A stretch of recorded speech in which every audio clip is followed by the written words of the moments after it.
run, and it's when we say Mt Mee is the place that we're going in the Vortex this morning. Clean paint job and everything. We'll be going up Campbell's Pocket Road, a bit of a steep and twisty road, and then we'll get to the top. Lovely view. So come along. I'll give you a bit of a tour of the car first, because when I wash it there are a couple of things that show up.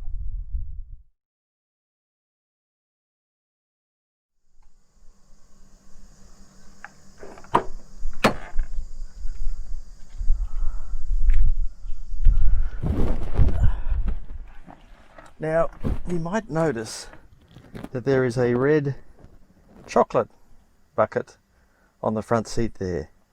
That is to catch all of the drips that come in through the sunroof after I give the car a wash. They tend to gather up here and drip down there. But it catches it perfectly. Keeps the upholstery nice and dry, and eventually the water disappears. In fact, as we drive off, it may well shoot down the back corner as it falls out of the rail around the sunroof. Anyway, we shall see in one moment.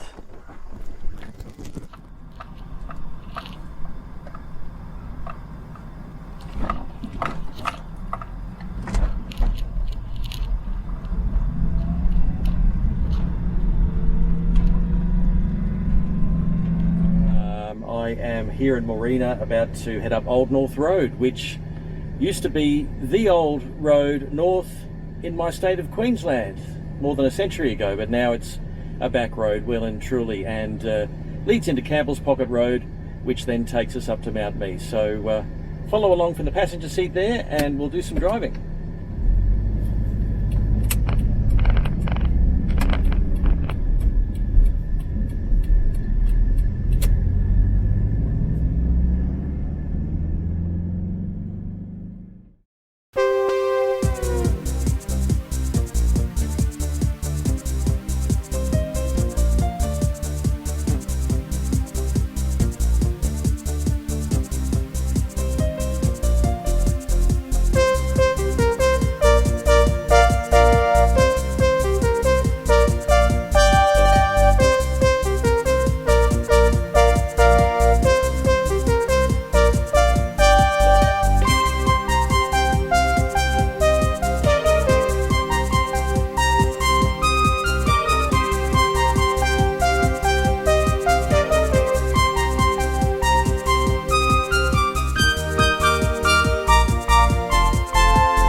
Well, here we are at the top, now to the lookout.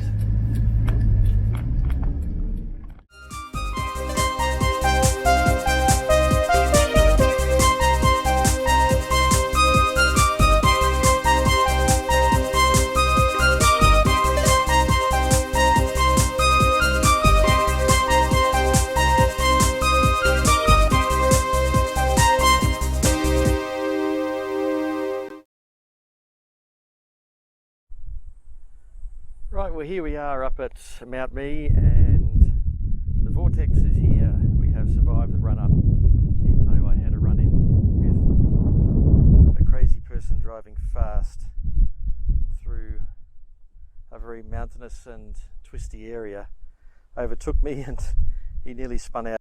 But this is the Vortex, and it was built in mid-1985. 1.8 litre boxer engine, which is like a 2 cylinders either side, and they're pushing towards the middle like they're boxing each other. Makes a beautiful noise, doesn't have an awful lot of power, didn't have a lot of power then, has probably even less now. But look, it's a bit of fun. I bought it basically for the design. It's very swoopy. On its release it was 0.29 drag coefficient, which was apparently the slipperiest vehicle at the time. I think it's been beaten these days easily, but back then it was quite the show. And this one is assisted by things like flush door handles and swoopy looking mirrors, and just being low with a little lip and spoiler at the back. So let's have a quick look inside. And it's got an aircraft style cockpit with lights on the right, wipers on the left, or wiper on the left, and controls for vents on the left, and then on the right is just headlights and pretty much demisting the back window and popping up the headlights if you want to clean them. The asymmetrical steering wheel is a personal favourite. The fact that the dash moves up and down with the steering wheel as you adjust it is fantastic. And look at that gear knob, straight out of a computer game, I think. So it's a nice little car. I just had some work done on the driver's seat to repair the sides of it. Thankfully the fellow had some blue velour lying around, and also some blue vinyl. It seats 4. I wouldn't want to be in the back seat. My son has been in there for a little while and did not enjoy it at all. But you know, it's 35 years old now, so it's a bit of fun to own. Strangely, it's not really that expensive to buy, despite its rarity.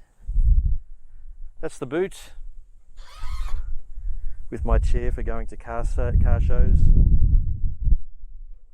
And I'll give that a nice thunk. There we go. So yes, it's known as the wedge by many people because it is wedge shaped.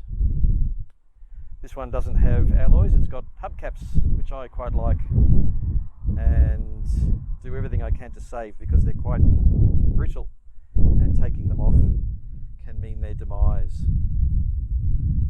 And a sunroof on top, which can actually be lifted out. It is quite heavy though, it's made of metal. This one's got a little bit of rust on the side, which I've been meaning to get sorted out. It just pivots at the back a small amount. Doesn't give you a lot of sunny fun like that, but you know, gives you a bit of air and a bit of noise. And you can lift it out if you really want the full experience and put it in the boot. Anyway, that is my Subaru Vortex at Mt Mee, and I'm going to drive in it now and go home.